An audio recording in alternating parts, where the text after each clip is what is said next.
नमस्कार, जय हिंद विद्यार्थी मित्रांनो। सीपी मुंबई पोलीस भरती 2024 तर आज 30 ऑगस्टला सीपी मुंबईचं ग्राउंड झालं। तर पावसामध्ये जे विद्यार्थी मित्रांनो सीपी मुंबईचं ग्राउंड कशा प्रकारे होत आहे, भरतीची प्रोसेस या ठिकाणी पावसामध्ये ग्राउंड कशा प्रकारे होत आहे, ठीक आहे।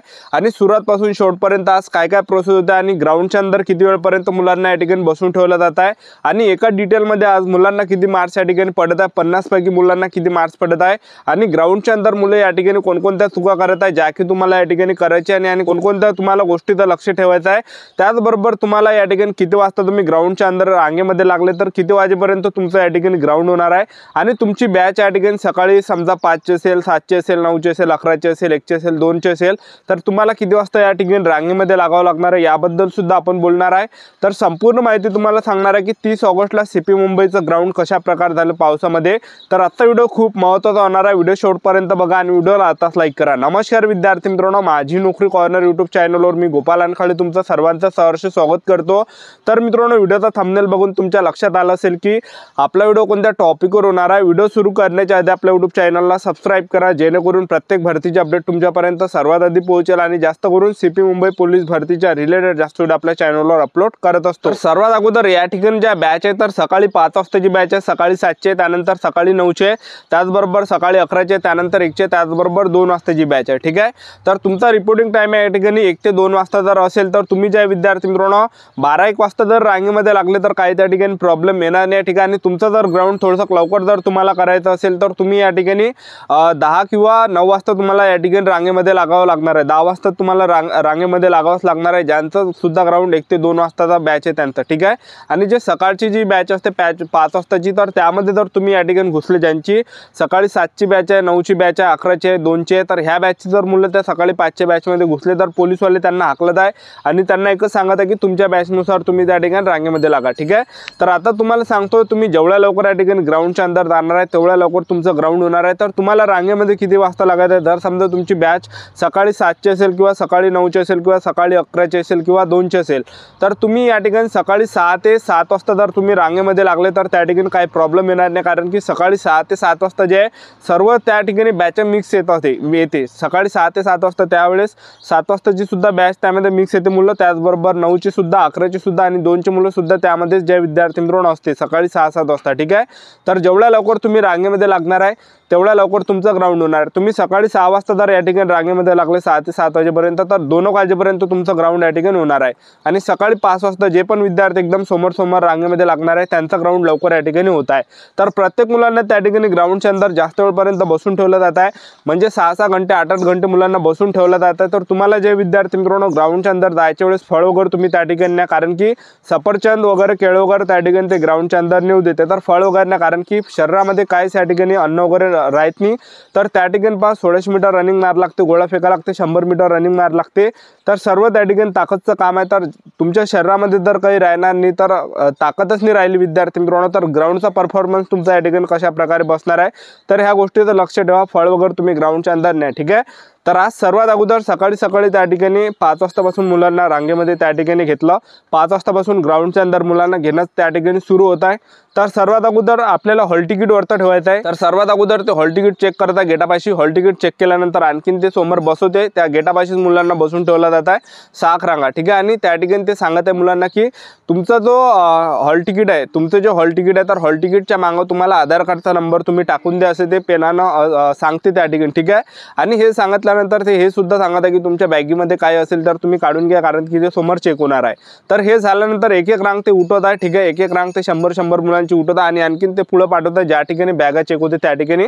तर त्या ठिकाणी जवळपास 10 टेंट टाकलेले आणि एक मुलांची त्या ठिकाणी आज बॅग चेक केली।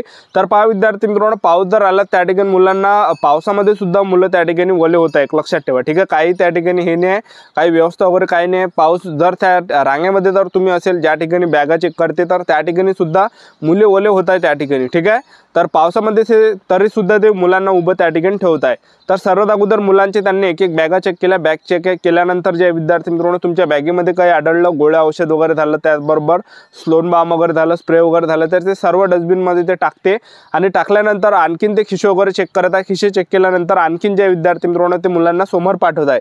तर समोर ते सर्वात अगोदर मुलांना बॅगा ठेवायला लावत आहे। बॅगा ठेवल्यानंतर त्या ठिकाणी टेबल नंबरनुसार ते रोल नंबरनुसार रांगेमध्ये ते लागायला तुम्हाला लावत आहे। तर त्या ठिकाणी टेबल नंबर आहे 1 नंबर 2 3 4 5 6 7 8 9 10 अशा प्रकारे टेबल नंबर आहे। तर तुमचा जो रोल नंबर ज्या टेबल नंबर पाशी येते तर त्याच रांगेमध्ये तुम्हाला लागायचा आहे।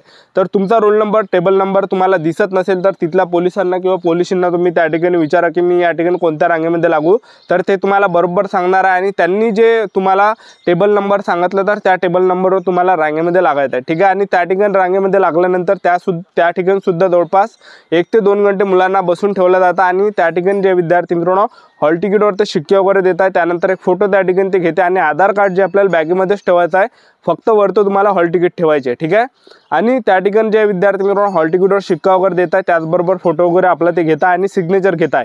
तर हे प्रोसेस झाल्यानंतर आणखीन जे विद्यार्थी मित्रांनो समोर मुलांना त्या ठिकाणी पाठवत आहे। तर समोर जे हाईटसाठी मुलांना पाठवत आहे तर हाईटमध्ये भरपूर मुलं ते काटत आहे, हाईटमध्ये भरपूर मुलं बाहेर होत आहे, ठीक आहे। हाईटमध्ये आणि छातीमध्ये, ठीक आहे, भरपूर मुलं ते काटत आहे। तर या ठिकाणी सुद्धा 10-15 मिनिटं मुलांना उभं राहावं लागत, बसावं लागत आहे ज्या ठिकाणी हाईट होते त्या ठिकाणी, ठीक आहे। त्या ठिकाणी म्हणजे 20-25 मिनिट त्या ठिकाणी बसून ठेवलं जात आहे, मग त्या ठिकाणी हाईट घेत आहे। तर हाईट जे 165 सेंटीमीटर त्या ठिकाणी घेत आहे, 165 सेंटीमीटरपेक्षा कमी जरी असेल तर अपात्र केलं जाते त्या ठिकाणी डायरेक्ट, ठीक आहे। आणि तिथूनच आपल्याला बाहेर काढलं जातं, ठीक आहे। तर ह्या गोष्टीत तुम्हाला लक्ष ठेवायचं आहे की तुम्ही त्या ठिकाणी चांगल्या पद्धतीने त्या ठिकाणी उभे राहा, ठीक आहे। कारण की डिजिटल मशीन आहे, ते छातीसुद्धा ते मोजत आहे आणि छाती उंची मोजल्यानंतर ते त्या मशीनमध्ये दाखवते की आपली उंची किती, आपली छाती किती, आपलं वजन किती आहे। डिजिटल मशीन आहे ते। आणि जे आपली घड्याळ आहे विद्यार्थी मित्रांनो, घड्याळसुद्धा आपल्याला ते बॅगेमध्ये ठेवायचे, कारण की घड्याळ घेऊन तुम्हाला 1600 मीटर धावता येत नाही त्या ठिकाणी, ठीक आहे। तर हे झाल्यानंतर त्या ठिकाणी हाईटमध्ये भरपूर मुलं ते बाहेर काढत आहे, ज्यांची 165 सेंटीमीटर काही आताच 1-2 दिवसापूर्वी मला एका विद्यार्थ्याने सांगितलं होतं की सर माझी 165 सेंटीमीटर हाईट होती तरीसुद्धा मला त्या ठिकाणी अपात्र केलं म्हणे, आणि माझ्या एका मित्राची जी हाईट होती त्याची 165 सेंटीमीटरपेक्षा कमी होती तरीसुद्धा त्याची हाईट त्या ठिकाणी बसली म्हणे, ठीक आहे। म्हणजे त्या ठिकाणी जे विद्यार्थी मित्रांनो जास्त मुलं बाहेर त्या ठिकाणी ते काढत आहे, ठीक आहे। हाईटमध्ये छातीमध्ये यामध्ये जास्त मुलं ते बाहेर काढत आहे, ठीक आहे। आणि हे हाईट वगैरे झाल्यानंतर त्या ठिकाणी फोटो वगैरे ते आपला घेते, फोटो घेतल्यानंतर सिग्नेचर घेत आहे, सिग्नेचर घेतल्यानंतर आणखीन ते जे विद्यार्थी मित्रांनो चेस्ट नंबरच्या रांगेमध्ये मुलांना पाठवत आहे। तर त्या ठिकाणी सुद्धा 1 घंटा तर मुलांना बसून राहावं लागत आहे, कारण की 1000-2000 मुलांची रांग त्या ठिकाणी बसवल्या जात आहे आणि त्या ठिकाणी चेस्ट नंबर मुलांना दिला जात आहे। चेस्ट नंबर दिल्यानंतर दोन्ही पायाचे ते चिपा देत आहे, चिप्या दिल्यानंतर त्या ठिकाणी हॉल तिकीट व्हेरिफिकेशनची प्रोसेस होत आहे, 2 मिनिटात सुद्धा ते आणि हॉल तिकीट व्हेरिफिकेशन झाल्यानंतर दोन्ही पायाचे चिपा ते स्कॅन करत आहे। चिपा स्कॅन केल्यानंतर त्या ठिकाणी आपला फोटो वगैरे घेतला जात आहे, थंब वगैरे घेतला जात आहे, सिग्नेचर घेतलं जातं आणि आणखीन ते समोर पाठवते ज्या ठिकाणी डिटेल बनत आहे त्या ठिकाणी, ठीक आहे। आणि त्या माईकमध्ये नाव घेते की आपलं ज्या डिटेलमध्ये नाव आलं तर त्या डिटेलमध्ये आपल्याला घुसायचं आहे। तर 50 मुलांची डिटेल त्या ठिकाणी बनत आहे आणि एक त्या ठिकाणी बॅच विद्यार्थी मित्रांनो एक पोलीसवाला 50 मुलांचे डिटेल त्या ठिकाणी नेतात। तर 50 मुलं त्या ठिकाणी नेतात आणि सर्वात पहिला जो इव्हेंट होत आहे तर तो 100 मीटर घेत आहे, ठीक आहे। तर 100 मीटर पहिला इव्हेंट आहे आणि सिंथेटिकचं ग्राउंड आहे, घाटकोपरचं रबडाचं ग्राउंड आहे पूर्ण, ठीक आहे। तर 100 मीटर बिना शूजचं तुम्ही पळाले तर बेस्ट आहे। आणि त्या ठिकाणी जे विद्यार्थी मित्रांनो जे स्पाइक बूट आहे तर स्पाइक बूट अलाउड नाही आहे त्या ठिकाणी, ठीक आहे। कारण की ते माईकवर चिल्लव सांगत आहे की स्पाइक बूट अलाउड नाही या ठिकाणी, तर स्पाइक बूट त्या ठिकाणी नेऊ नका घाटकोपरमध्ये, ठीक आहे। तर घाटकोपरच्या ग्राउंडवर स्पाइक बूट जे विद्यार्थी मित्रांनो अलाउड नाही आहे त्या ठिकाणी, ठीक आहे। तर हे झाल्यानंतर त्या ठिकाणी 100 मीटरला 4-4 मुलं सोडत आहे। 100 मीटर झाल्यानंतर लगेच 5 ते 10 मिनिटांना तुमचं त्या ठिकाणी 1600 मीटर रनिंग ते होत आहे। तर 1600 मीटर रनिंगला 150 मुलं ते सोडत आहे, 50-50च्या डिटेल 3 सोडत आहे, 2-2 मुलं ते 1600 मीटर रनिंगसाठी सोडत आहे। तर 1600 मीटर रनिंग मारायच्या वेळेस तुम्हाला चुका कोणत्यानी करायच्या की भरपूर मुलं त्या ठिकाणी ग्राउंडवर गर्दी असल्यामुळे भरपूर मुलं जे विद्यार्थी मित्रांनो ट्रॅकच्या बाहेरून त्या ठिकाणी धावत आहे, तर तुम्ही ह्या चुका करू नका। तर ट्रॅकच्या अंदरून तुम्ही धावा, एकदम काटाने धावा, जेवढं तुम्ही काटाने धावसान तेवढं अंतर कमी होणार आहे, तेवढेच तुम्हाला या ठिकाणी टायमिंग कमी येणार आहे आणि तेवढंच तुम्हाला जास्त मार्क्स या ठिकाणी भेटणार आहे। आणि 1600 मीटर रनिंग झाल्यानंतर लगेच 5-10 मिनिटांनी त्या ठिकाणी गोळा फेकवत आहे, तर या ठिकाणी सुद्धा तुम्हाला चुका करायची नाही। पहिलाच नंबर त्या ठिकाणी गोळा फेकवर तुम्ही लावू नका, तर सगळ्यात शेवटी तुम्ही गोळा फेक त्या ठिकाणी फेका, ठीक आहे। तर गोळा फेक झाल्यानंतर सर्व जे विद्यार्थी मित्रांनो एका डिटेल त्या ठिकाणी नेला जातं, एक डिटेल, आणि पूर्ण त्या ठिकाणी फाईलवर आपल्याला सिग्नेचर करायला लावतं 100 मीटरच्या गोळा फेकच्या आणि 1600 मीटर रनिंगच्या। तर आज जे विद्यार्थी मित्रांनो 30 ऑगस्टला मुलांना कशा प्रकारे मार्क्स पडले, या ठिकाणी जे मुलांना मार्क्स पडत आहे तर 50 पैकी जे विद्यार्थी मित्रांनो 20 मुलं अशा की 50 पैकी ते रनिंगमध्ये कटत आहे, पहिल्या दुसऱ्या तिसऱ्या किंवा चौथ्या राऊंडला ते थांबत आहे, ठीक आहे। आणि उरले 30 मुलं, त्यामधले 20 मुलं असे की त्यांना 20 झालं, 22 झालं, 24, 26, 28 अशा प्रकारे मार्क्स पडत आहे, ठीक आहे। आणि त्यामधले उरले 10 मुलं, तर त्या 10 मुलांपैकी ज्या विद्यार्थी मित्रांनो 6 ते 7 मुलं की त्यांना 30 झालं, 32 झालं, 34, 36, 38 अशा प्रकारे मार्क्स पडत आहे। आणि बाकी जे उरले 3 मुलं तर त्यांना 40 41-43 पर्यंत या ठिकाणी मार्क्स पडले. तर अशा प्रकारे आज एका डिटेलला मार्क्स पडले.